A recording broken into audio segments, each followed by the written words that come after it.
What is up, Dragon Ball fans? Simon here. Welcome to HannaTalk. Hope you're all doing fantastic. And today I'm here with a very special guest star. Now, he is a voice actor who is best known to fans as the voice of Majin Buu from the Dragon Ball universe, but he has also played across series such as Fullmetal Alchemist, Fruits Basket, One Piece, Ace Attorney, Dr. Stone, and much, much more. Please welcome back the amazing Josh Martin. Hello! How Hello. are you, Simon? Thanks for having me. It's an absolute pleasure to have you, Josh. How are you? Fantastic. Thank you very much. That's absolutely no pleasure at all. Last time that we actually had spoken, or that I interviewed you on HannaTalk, was, I believe, around close to 5, 6 years ago, I believe. Back in 2016, I believe it was. So, Okay. Wow. All right. so Well, very long time I ago. lost track of that time, but yeah, I'm glad to talk to you again. Absolutely. It's an absolute honor to have you back as well. And just going into the first question, obviously during this time with what's been happening with the virus and the pandemic, how have you been keeping Yes. things up, especially on the acting side of things? Well, luckily, to some degree, things have been able to at least keep going and not completely come to a screeching halt through internet connections, and been able to actually do some work via the internet, as well as being able to continue to audition for parts, both for voiceovers and on camera parts. So I have a talent agent for both. And man, I've been able to stay busy with that, and I've been working on a new hip hop mashup tribute band that I've been able to spend, obviously some pretty good time focused on over the last year. So we're fixing to jump it off here June 25th here in Dallas. Excited. Sweet Green Hands. Check us out. Fantastic. That's absolutely fantastic in that. And that's also amazing about how, like, you correctly had pointed out, that, like, animation has been one of the few industries that has managed to keep going during this time. Yeah. Man, it's been amazing. I wasn't sure that anything was gonna happen. You know, kind of like everything else, I figured it was gonna shut down, and it would be hard because we go to a studio, with directors, engineers, all of that stuff, and then not too far into it. Boy, I can't even. I'd have to go back to look at my calendars and stuff, but not too far into it, they decided that, hey, you know what? We have the technology to keep this going, and they did it. So, boom, credit to Funimation Absolutely. and Gearbox. I know my friend Chris Rager. He's been working for doing some stuff with Gearbox throughout the pandemic. They took care of him, gave him a little setup. Funimation gave us all setups to keep it producing. Yeah, been amazing. Very fortunate. Fantastic. That's absolutely wonderful. And speaking about, of course, with any of the roles that you've done in the past or you currently do now, do you walk into a series or a project expecting to play like a certain role, or is it like a jack in the box, like not knowing what's going to pop out? Yeah, for me, it's mostly Jack in the Box. It's maybe even more like a roulette wheel, because I don't normally get the big parts or the main lead role. Um, I'll normally get booked for a couple hours, do two, three, maybe four different parts that have a line or two, a soldier, somebody getting shot, or whatever, somebody in a fight, or it just takes me a few lines to be a bit player or whatever. But I think that's one reason that they call me, is that I can do a bunch of different characters and sound different, and do it all at once. Fantastic. That's absolutely fantastic in that. And with any of the roles that you have done in the past, or like auditions in particular, whether it's been in the past or you currently do now, have you ever turned down an audition for any particular reason? I have never turned down an audition specifically. Um, I have not been able to audition for things for one reason or another. But there was never anything that I was just like, well, I'm not going to audition for that. Except, and I say except because I wound up auditioning for it. My first audition that I booked was Barney the Purple Dinosaur. And when I was told about it, I hadn't even turned 21. I was a few days away from my 21st birthday, and I was still in acting school. Or I had just graduated acting school, sorry. And I had been in a comedy troupe with Chris Rager and Mike McFarland, oddly enough. And in our style of comedy at the time, and our ages, was very aggressive, in-your-face, rock and roll comedy. Blue humor, uncensored, offensive.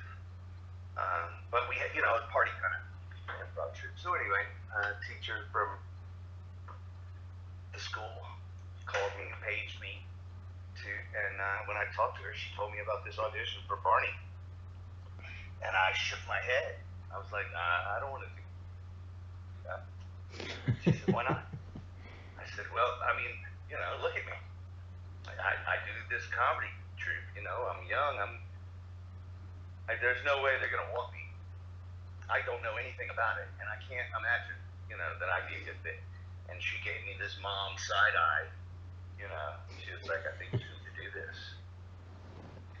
And so I said, okay. So I just, I reserved to the fact that, hey, I just graduated acting school. I want to be an actor. This is part of being an actor. You go on auditions. You gotta pay the bills somehow. All right. So, and it's not always going to be what you exactly want to do necessarily. Now there are things that I think that if given the chance, I would decline if I wasn't aware of them ahead of time. But that's neither here nor there. The point is that I did go on and do the Barney audition, and I booked it. It wound up being one of the best things to happen to me. Wow, that is fantastic. Yeah. That's absolutely amazing.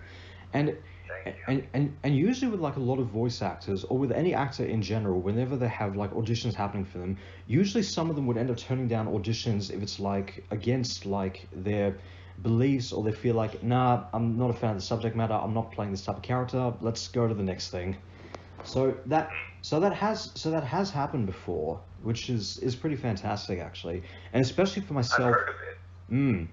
And especially for I've myself heard of as a, that. I just haven't been presented with that. I'm sorry. Go on. no, it's all good. No, and especially for myself as a viewer as well, of like, especially a lot of anime or like cartoons just in general, especially if they start going into intense subject matter, depending on what the subject matter is, where you just be watching that and just go like, nope, not watching that. Yeah, I can understand that. One thing, the way that I can relate to that is I was at a convention once, and Chris and I were invited to a panel after the convention doors were closed, and the idea was we were gonna overdub this cartoon, right? This anime with whatever script. I don't even remember where it came from, but anyway, pardon me. It became clear pretty quickly that the anime that we were doing was hentai, and it wasn't just nudity and X-rated. It was questionable age, drawings without pubic hair, things like that, weird stuff. And I was like, okay. I'm done. And I just stopped. And then I left. You know, that's not my deal. And yeah, so I think that would be the most relevant thing where I turned down something. But again, I wouldn't get paid for it. It was just participating in a convention, and I did not participate for long. That's absolutely You know fantastic. what I mean? Absolutely, absolutely, and I think that's also in that regard as well with like a lot of dubbing companies, just in general, where you have like for example Funimation, for instance, they're trying to go for anime that they can bring out to a general audience, because the last thing they want is to dub an anime that's going to scare off like audiences, but also scare off the voice actors and the company itself.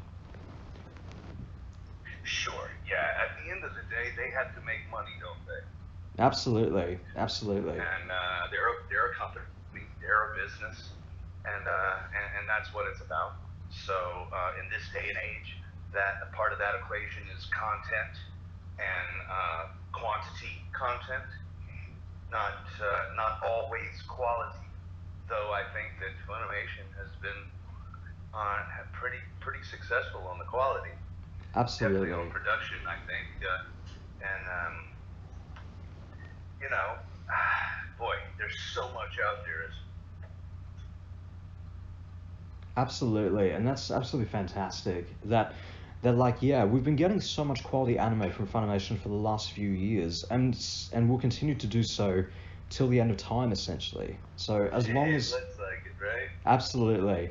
And speaking about a little bit more with anime now, as many fans will know out there that a lot of anime series in general is usually based on manga. Have you ever read the manga for any anime series you worked on, or heard about a project before you started working on that series? Mm, I am aware of the Dragon Ball Z manga. I didn't see it until years later after I'd already been working on it. Um, and as far as the other, I've seen the One Piece mangas that I've been in, but I haven't read them. You know, Simon, I have three children, 14 and 11, 12-year-old twins, all three females.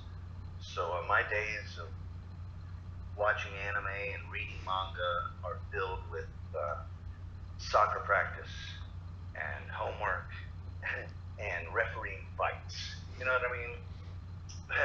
But yeah, I'm teasing. I don't get to. My point is, I don't get to watch as much and listen to as much and read as much as I'd like to. So unfortunately, um, I don't have the best knowledge of all the anime.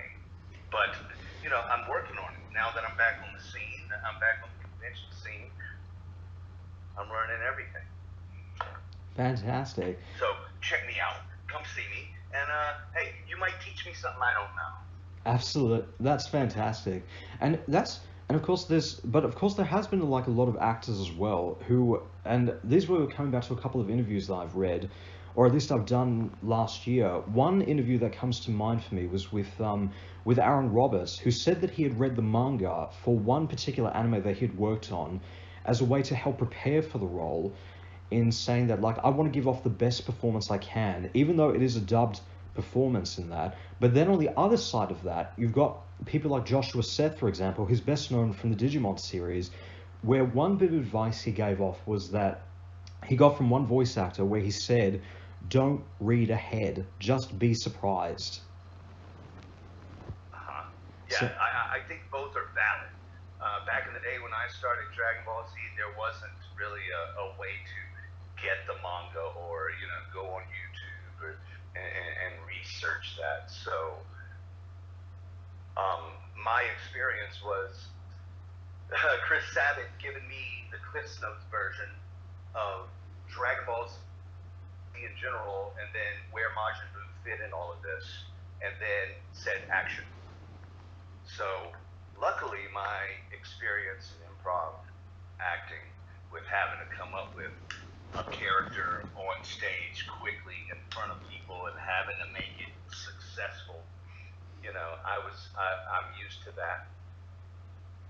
Right. And so, although it was it was a crazy task, I was up for it, and so I went for it. Now, Aaron, he gets some good juicy lead roles. He's got a great voice for that. He does a great job. So, um, and he's a great theater actor as well. So, I would love to have been able to have a little research, do a little more research, and find out what exactly where that Boo was actually a sliver of a demon, and all of that backstory. I didn't know any of it. I didn't understand it. I Right. had to cram it in within about a 60-second summary. Wow. Listen, I can definitely see the benefits of both. I've done both, and hey, you just as an actor, I found that you got to be prepared for whatever they throw at you if you have the opportunity. Because like I say, I normally just get booked for time and then walk in, and then they give me a bunch of characters. Right. Which actually leads into my next question, where Okay. for any series where your character is like a main character or a character that's featured prominently across the series, do you know where your character is going in terms of the arc or its story, or is everything just recorded out of context? No, these days, especially, everything's done. It's simuldubbed.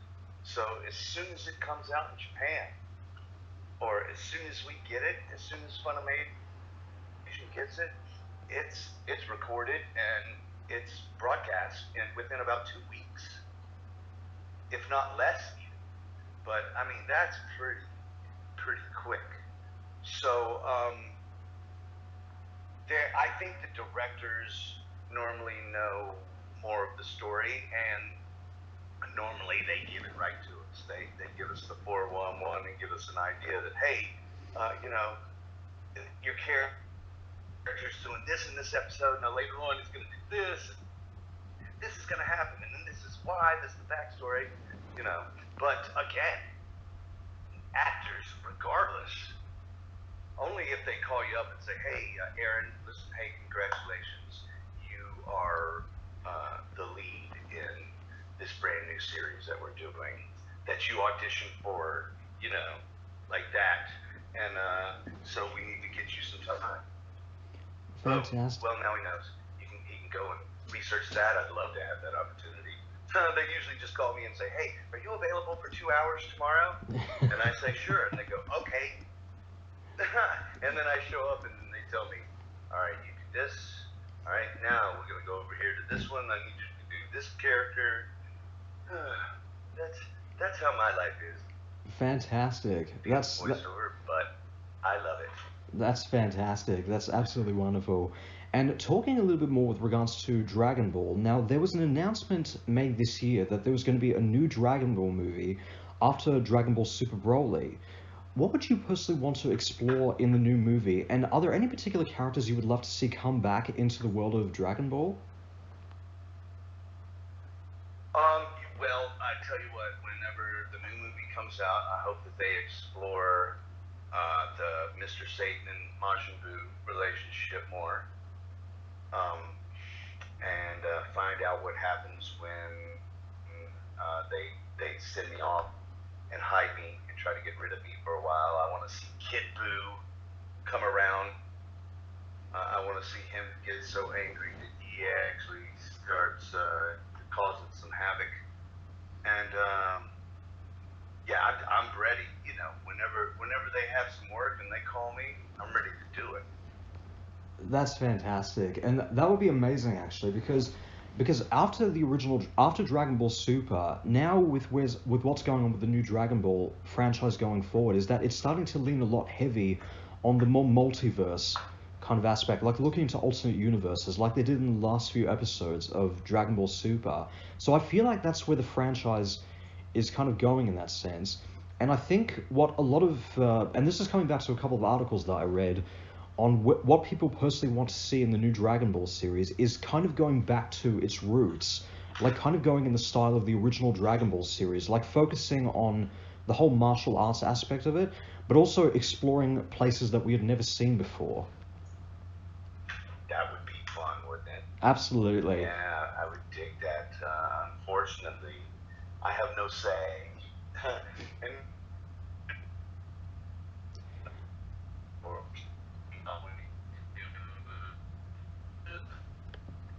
it's already in Japan, whatever they do, it'll happen, and then we'll get it. And then they'll tell the voice actors, "Hey, come and record this." And that's the chain of events. And then it'll come out pretty quickly after re-recorded. I can pretty much guarantee that. So there won't be much time in between us recording and it coming out, but that hadn't happened yet. Absolutely. That would be awesome, though. And it's funny you were mentioning about, of course, with regards to Mr. Satan and Majin Buu, and you personally wanted to explore that in the new Dragon Ball movie, and especially going forward in the franchise, because there was an article I came across where people had listed down like spin-offs that they want to see in the Dragon Ball universe, and a Majin Buu and Mr. Satan series was actually one of them. If you had the opportunity to do that would be fantastic, actually. What would you personally see in a series like that if there was a spin-off series just dedicated to Majin Buu and Mr. Satan?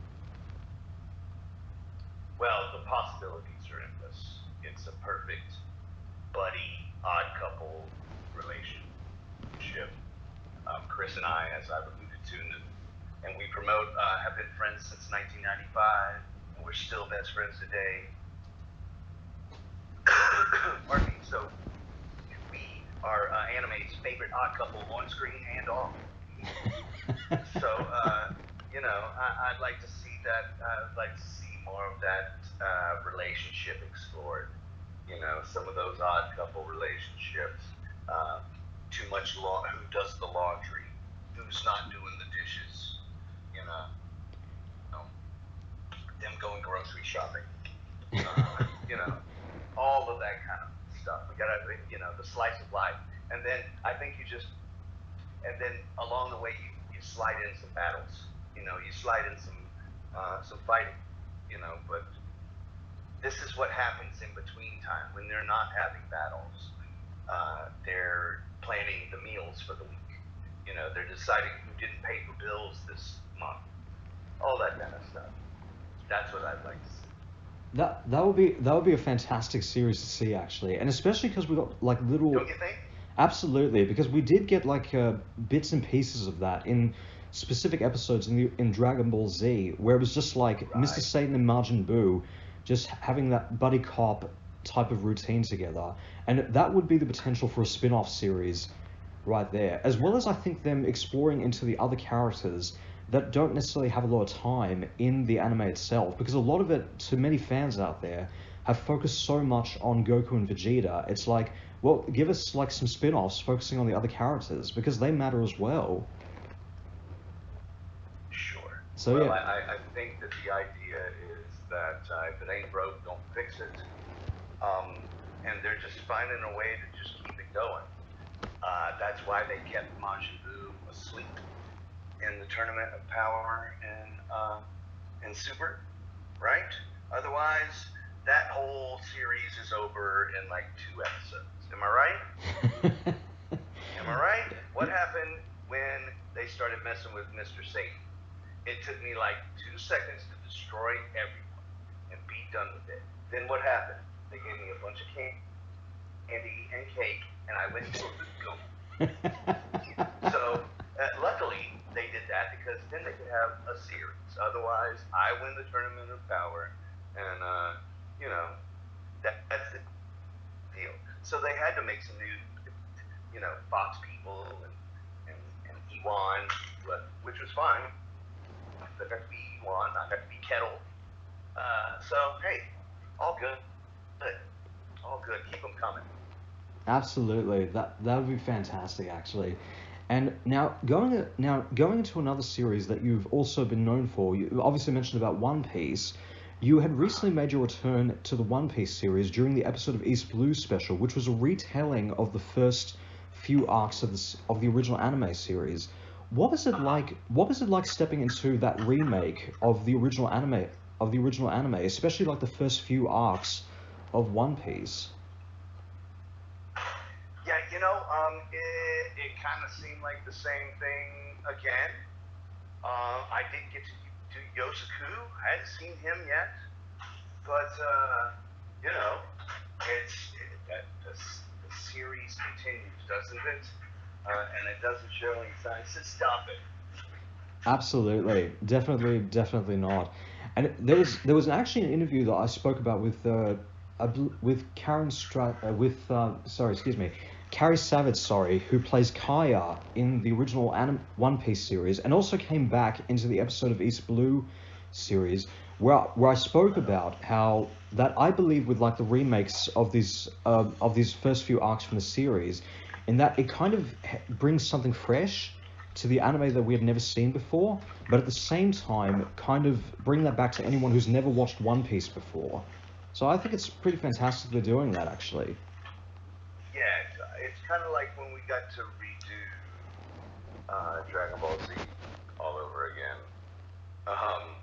For that, what do they call it now? I'm blanking, not GT, but... I believe it was Dragon Ball Kai? Thank you, Kai. I don't know why I was blanking on that.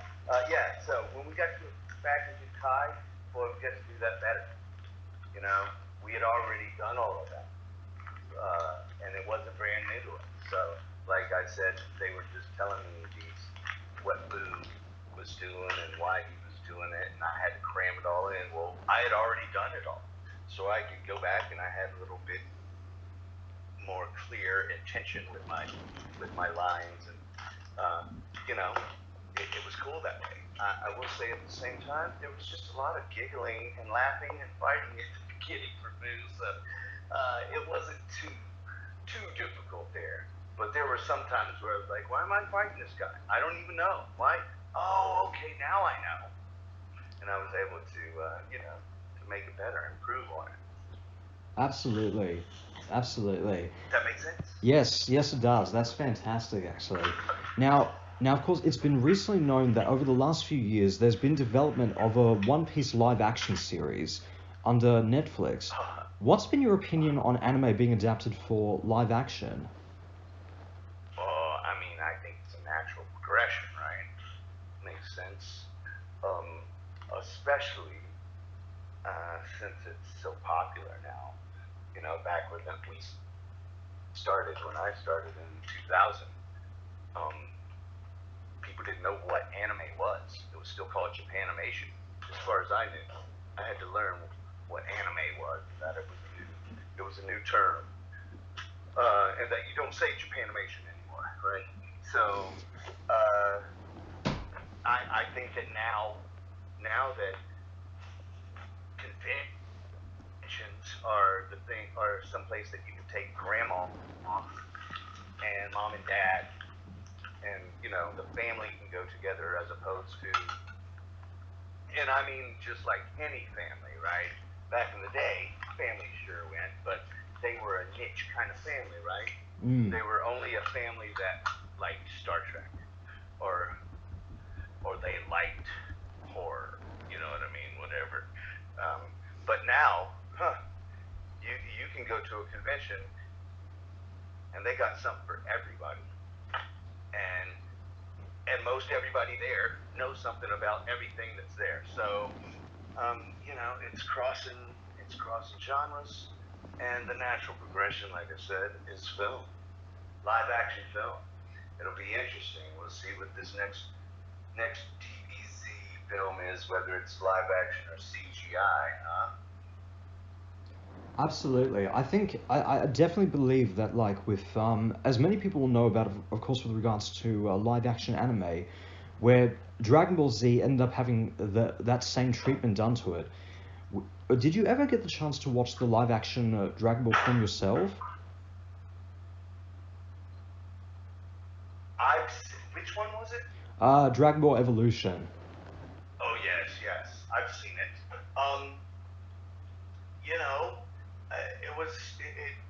wasn't Dragon Ball Z. They tried, they did their thing, and I've heard all of the complaints. Yeah, sure, they're valid, but okay. You know, I don't think any of those people complaining have ever tried to make a film, much less a live-action anime CGI film with whatever budget. You know, they just haven't. Now, you can be critical all you want to. Just don't go watch it. Absolutely. I think that's probably the best thing to... Yeah. I think these days we got a lot more... Well, I know that we have a lot more ability and technology to do better. So I hope that happens. I hope that we're able to combine the live action and CGI like Marvel and DC have, and all the other franchises that have been able to do it. Absolutely. I'm on board. And I hope they let me do the voice. Absolutely. That would be fantastic. And also, right? Come on. Definitely. And especially because, like, with the live action One Piece series, they had announced that the creator of the series is actually heavily involved in the series. So it sounds like it's going to be a pretty solid series. And I feel like with any adaptation of, like, anime in general, when you've got the person who is responsible for the overall franchise just in general, the creator of the manga themselves, then I think it's going to be a pretty solid series, actually. So I think it's going to... I agree with you. That is the recipe for success. If it will maintain, then I think you're right. I think it could be successful. There's a lot of opportunities for it to get messed up, but I hope it doesn't. I hope so. I hope not as well. But just going to have to wait and see on that. And speaking, right. Absolutely. And speaking about, of course, with the creator of One Piece, he had spoken about in so many interviews and has been quite open about the series. When fans come up with their own ideas on the series, as well as theories he hears about with regards to the longevity of the series. Now, he's been saying for so many years, like, the series is going to end in 5 years, the series is going to end in 10 years. I've got this idea for what the series is going to be all about at the end. What have fans ever spoken to you about their own ideas or theories for the series? And what have been your thoughts on how One Piece will end? You know, honestly, people don't talk about One Piece to me very much. I think it's, as far as its longevity, well, boy, I think that it's kind of speaking for itself, isn't it? How many episodes? How many chapters? Books? You know, how many? You can just fill in the blank. How many? There's a numerous, and I don't see it stopping for whatever reason. I haven't heard all of the speculation over time, and it being a sliding scale of when it may end. But you know, I think kind of the Dragon Ball Z thing showed you that for a while, I mean, Dragon Ball Z didn't go anywhere, but they weren't necessarily churning out a bunch of stuff, right? And then all of a sudden, the movie came out, Battle of Gods came out, and that thing blew up. And then all of a sudden, my man was like, "Oh, really? People still? Wow, there's an untapped market." And since then, the past 8 years, it's just exponential. We got pops now. We got hundreds of pops. You know what I mean? That's just ridiculous. So it's that just tells you. I think the longevity speaks for itself. I think a man has the power. He can stop whenever he wants to. Absolutely. So we're just going to have to wait and see how the series is going to end at this point. But if you want to trust in anyone, trust in the creator, because he knows exactly what's going on in the head of his. Yeah. And guess what? The creator can change its mind. Absolutely. The creator can change their mind. They can have it all wrapped up, and then the next thing you know, they're eating a bagel and something comes to their mind and they got 3 more years. Well, guess what? They changed their mind. People flip out about that though, right? They're like, oh, you lied! You lied to the community! No, I just had a bagel and changed my mind. Easy, relax. Absolutely. Roll 1D for intuity. No, I'm kidding. That's my D&D reference. Good night. That's fantastic. It wasn't accurate, and that was on purpose. Anyway, sorry, Simon. No, that's fantastic. That's absolutely wonderful. And now looking into where the One Piece series is kind of going forward in this case, what kind of storylines do you personally want to explore in the series? And if there was the chance for a spin-off series for One Piece, what would you want that to focus on?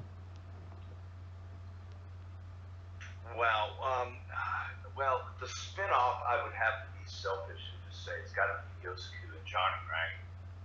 We got to have the misadventures of Yosuke and Johnny, and do more of that. That's what I think. That would be the spin-off for One Piece. And what was the first part of the question? I forgot. I'm sorry. So, what kind of I think the spin-off would be fantastic, actually. And with regards to what's happening with the current story in One Piece, are there any particular storylines or ideas that you personally want to explore in the current series? Okay, Simon, I'm going to be honest with you. Since I'm not in there very much, and Yosuke died, I don't pay that much attention to it. I have no idea where the plot line is and where it's going. I think I did. What have I done recently in it? I bet you can tell me more than I can. Well, I haven't caught up with the I did a father or something. I did a couple of bit parts in there. See, that's the thing. I just do these little bit parts, and I don't really remember them. But that being said, I want to see Yosuke come from the sea. I want to see him be brought up from the ocean by a hot mermaid who breathed life back into him, and he's alive again. And then another mermaid brings up Johnny, and he's alive again, and they go on some misadventures. Right? What do you think? That would be amazing, actually. That would be fantastic. That would be absolutely fantastic. Has Yosuke come back in the relaunch? He hasn't, right? I didn't miss that, right? As far as what I know, I haven't caught up with the current dub of the series yet, because I only caught up to the last episode that they had dubbed, which I think was the Fishman arc, which was, I think, just when it got into the time skip. So it was after the whole Battle of Marineford arc, when Ace got killed and they all went through the whole 2-year time skip and all that. So as far as what I know, I've got really no idea what's happening in regards to... Okay, I don't feel so bad. Son. Most of the time, everybody knows more than me. So, yeah, I definitely don't feel bad now. I would expect you to know. Thanks, Simon. You made me feel better. That's no problem at all. That's absolutely no problem at all. And now, now looking across at another series that you starred in, you also starred in the remake of Fruits Basket. What was it like playing in that series? And just like with Fullmetal Alchemist, stepping into a remake of a classic series as that? Yeah, Fruits Basket I was familiar with. I did some stuff in the original one, and get back into the other one hadn't been too much of a change. It's been cool. I thought, oh wow, really? Has this been going on this whole time and I missed it? No, this is a relaunch. Okay, cool. Just making sure. I again with the bit parts, I couldn't tell you what I did. Couldn't tell you who I am. Can you tell me? I actually had watched the first season of the remake when it first came out a couple of years back. I think you played Uotani's father in that series. There it is. Okay, see, I'm getting that mixed up with One Piece. Yeah, okay. So yeah, I went in there and they said, okay, we just want you to be this father. I was like, oh sweet, I just need to be my voice. How cool, that's easy. Most of the time I gotta change it up, be all crazy, silly, which is also fun. But every once in a while it's kind of fun to put your own fingerprint on, voice print on there. Absolutely. Yeah. Again, listen, I'm an actor's actor in the sense that if you want me and we can make it worth our while, I'll do it, and I'll do my best, and I love it all. Be a fruits basket. That time I got reincarnated as a slime. What is that? Dr. Stone. Look, I'm Unmo in Dr. Stone. Have you ever heard that thing say anything? No. I don't think I've ever grunted for more than like 2 seconds at a time. But boom, I take it as a badge of honor. Hey, they could be taking the piss at me, right? They could. I don't care. I take it as a badge of honor that they got me because they know that I can grunt with intention and emotes and emotion that people will understand with their ears and see with their mind, right? Absolutely. And it's funny that you And if mentioned... not, maybe I'm just blowing smoke up my own rear, but that's okay.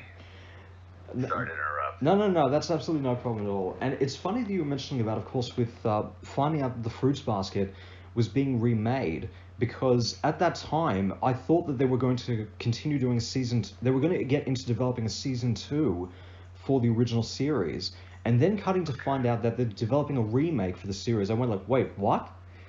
But then, after watching the remake and only just the first season of the remake, I will say straight off the bat, and just like with Fullmetal Alchemist Brotherhood, it is one of the best remakes of any anime series in a long time. It was fantastic. Okay. Wow, that's awesome. That's a good thing. Absolutely. That's a good thing. Glad to be a part of it. Absolutely. Thank you. That's no problem at all. Pass it on. Absolutely. Now, talking about some of your most recent roles, now you of course mentioned about Dr. Stone, but you also played in Ace Attorney as Larry, and I apologize if I mispronounced this last name, Larry Butts, I think it's called? That's right, Larry Butts. Yes. If something stinks, it's gotta be the butt. Right? Absolutely. What was it like playing across both those projects? Between Ace Attorney and which? Yes, Ace Attorney and Dr. Stone. Oh, wow. I mean, Ace Attorney, I'll just go ahead and admit Larry Butts is my ode to Shaggy, a.k.a. Casey Kasem, from Scooby-Doo, right? Like Run, Scoob! Right, familiar with that? No? Yes, I am. Yeah, okay, so, yeah, that's my little, you hear me. There are times when Kyle would go, okay, yeah, that might have been a little too cartoony. Little too cartoony. This is definitely over the top, but might have been a little too cartoony. So I'd go back and turn it down a little bit. But yeah, that's definitely my ode to Casey Kasem, aka Shaggy, and I love that I do. But that was super fun. Just got to be a total buffoon, an idiot, right? And but a lovable one, I thought. What did you think about it? I was pretty familiar with the Ace Attorney franchise. I think it was mostly from computer game? Yes, it was from the games, for that matter. Yeah. So Yeah. the only thing that I recognized from that was that you of course returned as Larry in season 2 of Ace Attorney. And going into that a little bit, is there going to be the potential for like a season 3 of the series? Man, I hope so. That'd be great. That That'd be great. I haven't heard anything. That would be fantastic. I haven't heard anything, and I don't know how maybe COVID has or hasn't affected that. But yep, I don't know anything. That's no problem at all. But that would be fantastic if they continue. Like if they can manage to get a season 2 out for the series a few years back, then it's possible we'll get a season 3 for the series, and that would be amazing, actually. Well, you know, this is the beauty of anime and animation, period, is that nobody ever has to die. Everybody can come back. That's true. Everybody, everything can come back for any reason. And so, boom, you know, there's always a possibility.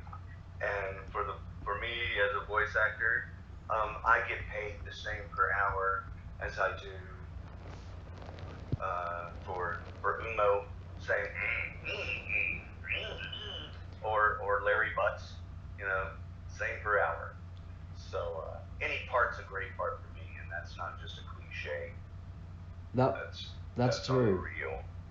That is fantastic. That's absolutely wonderful. And and if you wanted to do like another revival of a project that you've worked on in the past, what would you want that to be?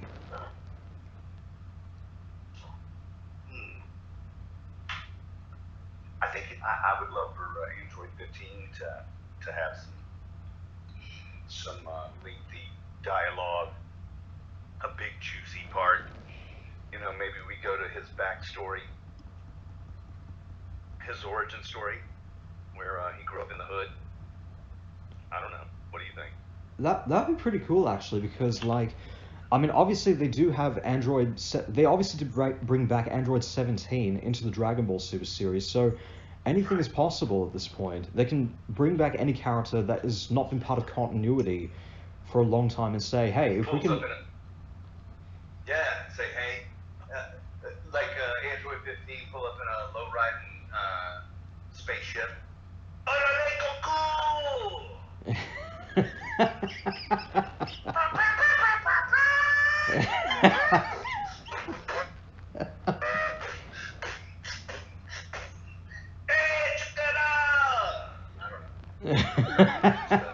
Just freestyling here, brother. That's fantastic. You heard it here first. If it makes it on broadcast, you heard the sneak peek on Simon Hanna. Absolutely. That's fantastic. And where do you hope to see yourself with regards to like acting and entertainment in the long run? Where do I see myself? Wow, you know what? Man, I'm just putting myself in position. I'd like to do some more, maybe some more commercial VOs. You know, like like Lexus, Budweiser, you know, those kind of things. Those are the good ones. Those are the ones you do in about an hour and you sit back all year. You do 2 or 3 of those, and you got a good year. You do 1 a month, and you get to take a vacation. You know what I mean? So you know, there's that. I'd love to get on camera. I'm in Dallas, so there's mostly good-looking guy next door stuff, and I ain't that.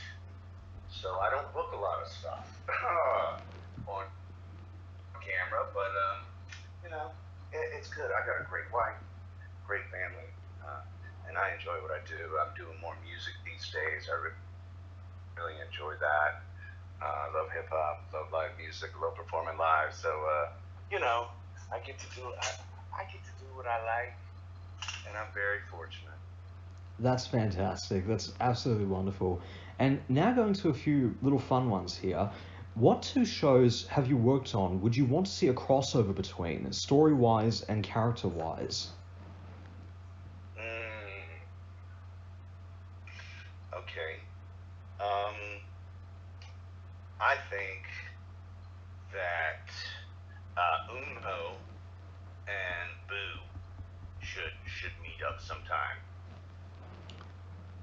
That would be... Dr. Stone in Dragon Ball Z. And yeah. That would be pretty fantastic, actually. That would be a really fun one to see. I also think a really fun crossover... I don't know how interesting it'd be. That would be pretty interesting, actually. What's your crossover? I think my crossover, and this is actually pointed out too by a few fans as well, and we got a bit of a slight crossover with this one. I would love to see them do like a full-on Dragon Ball One Piece crossover. That would be pretty epic if that was the case.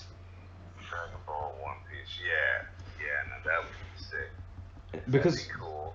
that'd be really cool, actually, because there's a bit of Yeah. Now, see, me and Rager, it would be an awesome scene if Arlong, Yosuku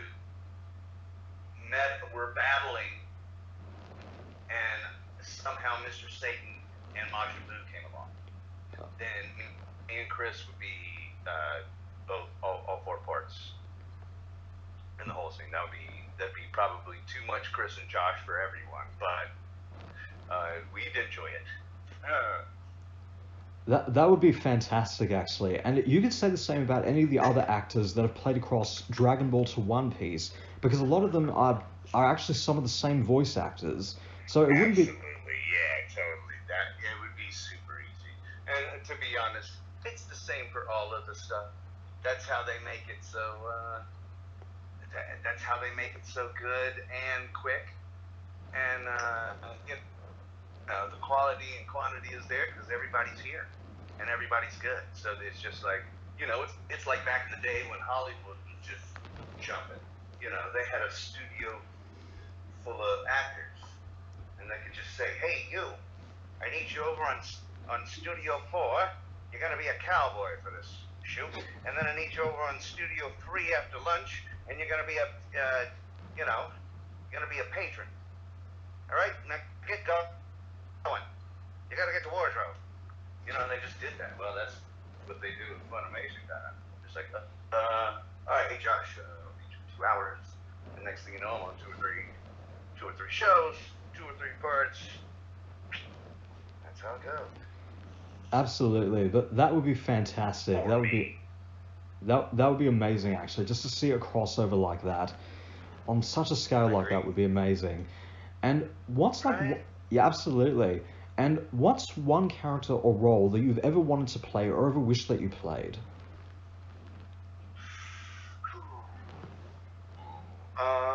Let's see. I think I could do the Pillsbury Doughboy.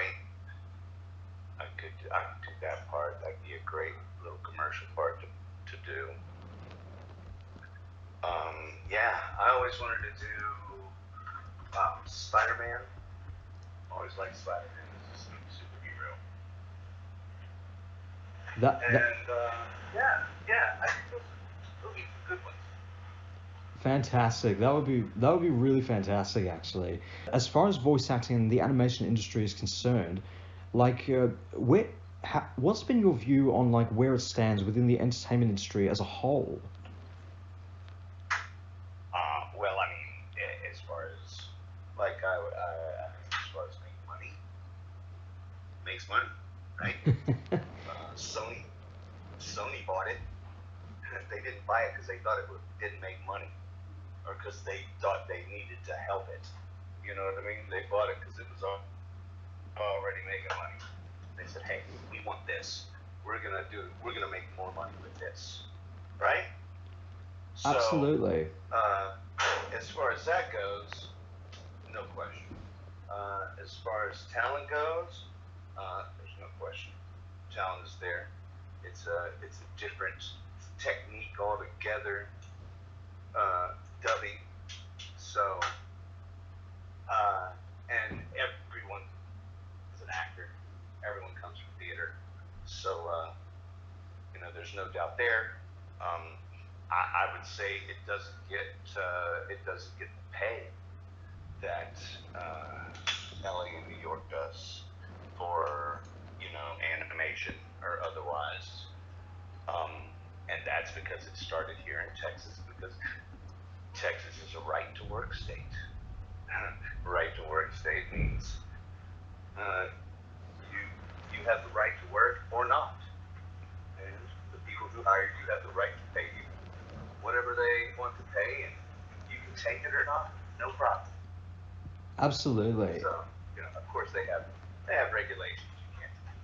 You can't have a sweatshop, but at the same time, LA even has just seen some changes, pretty big changes as far as compensation goes for animation, Right. especially for video games. So I think that's bleeding over as it should, and I mean it does for us because we do video games, so that's a big thing. Right. Obviously, Funimation and these video games have made some good money. I can tell you that I make some money when I do them, but it's a buyout. So, relatively speaking, I don't make very good money. But hey, I'm not over here complaining. It is what it is. But I think to your point, the recognition is getting greater, and eventually, it will be such that compensation's got to be up or something. I don't know. I think It'll that's change because it always does, doesn't it? absolutely. I think that's fantastic that you think in that regard, of course.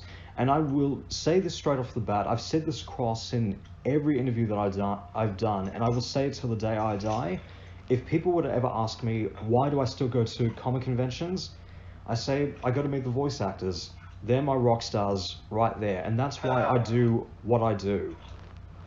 Well, thank you. That's our residuals, brother. Absolutely. We don't get residuals from all this. It's coming to see people and meet people and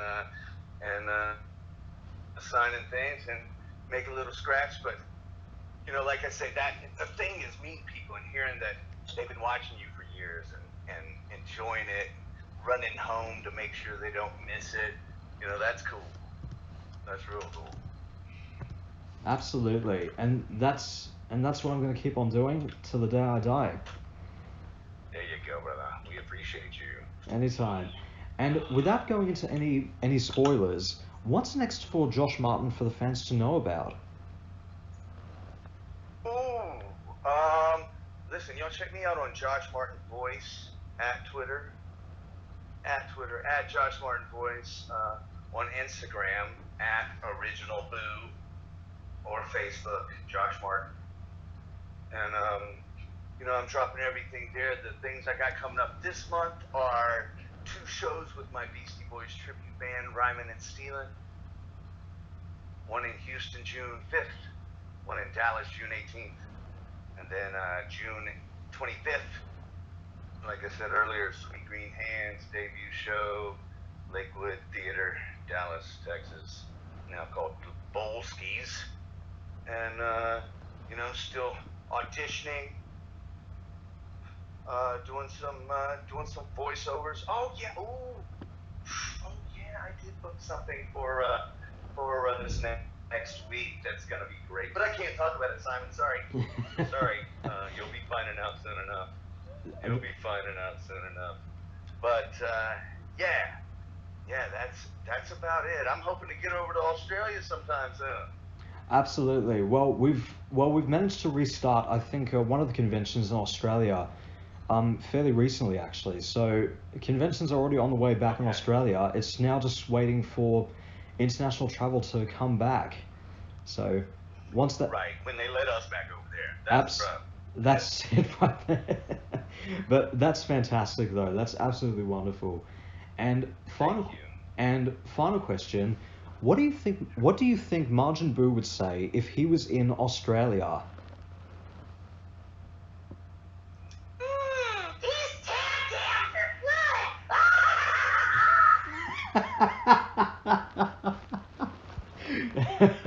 Did I say it right? That's fantastic. That's absolutely wonderful. What's this Vegemite?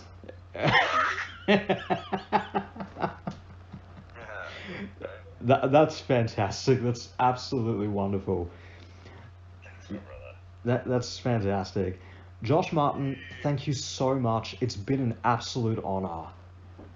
My pleasure, Simon. Thanks for having me, my man. Y'all stay well, all right? Absolutely. And is there anything you would like to say to the fans out there in Australia and in the world? Hey, I love everybody. Everybody stay well. Be well to each other. Take care of each other. Help each other out. And if you don't, I'll turn you into a chocolate pizza. That's fantastic advice right there. That is absolutely fantastic. Thanks. Well, guys, if you'd like to find out more about Josh Martin, you can check out the links which I'll put to you in the description below. And don't forget to like, subscribe, and follow HannaTalk, as well as check out my other links below in the description. Thank you all so much for listening. This is Simon and Josh Martin signing off. Bye for now.